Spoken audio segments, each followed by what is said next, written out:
in a quiet corner of Ohio, in a neighborhood where everyone knows everyone. 37-year-old Rebecca Hall was a familiar, comforting sight. She was the mom who always had a bright smile and a friendly wave as she picked up her kids from school. Life wasn't easy for Rebecca. She was a single mother, juggling 2 jobs to make ends meet, yet she was the kind of person who always found the energy to contribute.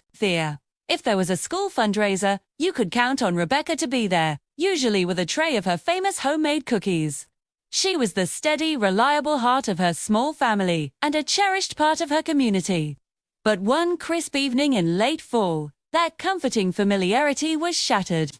A neighbor glanced out their window and saw a terrifying sight: thick, black smoke billowing from Rebecca's home. Panic set in. Calls to 911 were made in a frenzy. Firefighters raced to the scene, their sirens wailing through the quiet streets. A sound that would soon be seared into the memories of everyone who heard it. They battled the raging inferno, pushing through a wall of flames and suffocating smoke, desperately trying to reach anyone who might be inside. When they finally broke through, the heat and destruction were immense. The home was gutted, a blackened shell of what was once a place filled with warmth and laughter. And in the wreckage, they made a heartbreaking discovery. Rebecca was gone. The relief that washed over the community when they learned her 2 children were safe spending a planned sleepover at their grandmother's house was quickly replaced by overwhelming grief for the mother they had lost. Initially, the fire was treated as a tragic accident. Investigators methodically sifted through the debris, looking for a logical explanation. Was it a faulty stove left on a short in the old wiring? It seemed like a random, cruel twist of fate that had stolen a beloved mother from her children. But as the days turned into weeks, the initial theory of an accident began to crumble. The autopsy report landed on the lead detective's desk, and with it, the entire investigation took a dark and sinister turn. Report revealed a chilling detail. Rebecca had been knocked unconscious from a blow to the head before the fire had even started.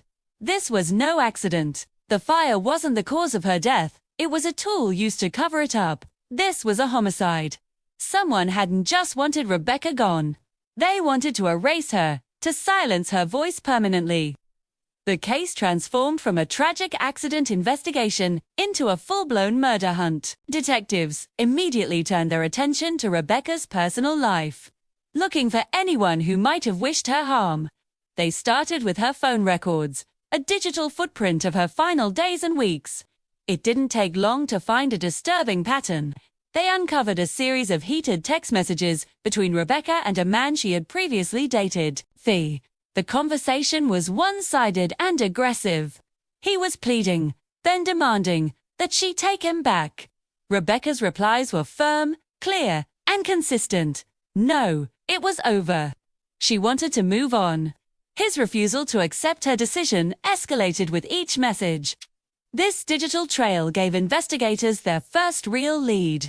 They started asking neighbors if they had seen this man or his vehicle around Rebecca's house. Several people recalled seeing his distinctive truck parked in her driveway just a few days before the fire. It was an unsettling detail, but not yet a smoking gun. The real breakthrough came from an unlikely source, a gas station just down the road. Detectives canvassed local businesses for security footage from the night of the fire. The gas station's camera had captured something crucial. Minutes before the first 911 call, a man was recorded buying a small quantity of fuel in a gas can. The man on the grainy footage was wearing the same clothes described by the ex-boyfriend's friends, and parked just out of frame, but still visible, was the same truck neighbors had seen in Rebecca's driveway. Same truck, same clothes, same man.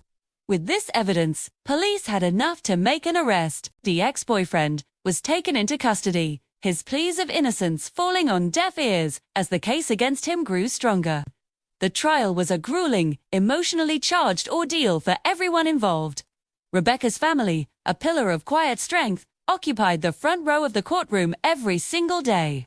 They sat in silence, their eyes fixed on the man who had ripped their world apart, forcing him to face the devastation he had caused. The prosecution laid out a chilling narrative of obsession and control.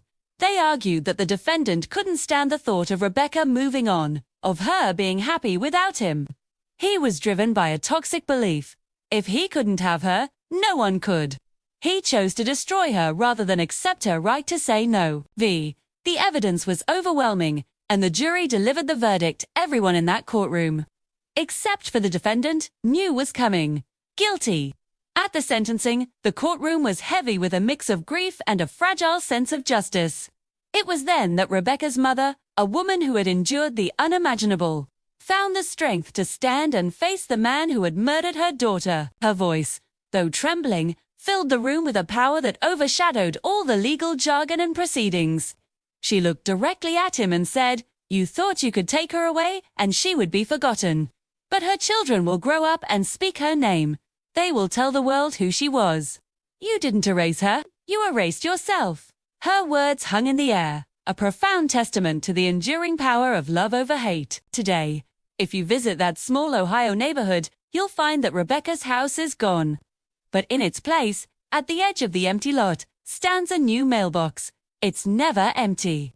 Neighbors and friends still leave flowers there. Small tokens of remembrance for the woman who brought so much light to their community. Story became a heartbreaking reminder that the greatest danger can sometimes come from the person who professes to love you the most. The one who refuses to respect the simple, powerful word no. Her children now live with their grandmother, surrounded by photographs that line the walls and shelves.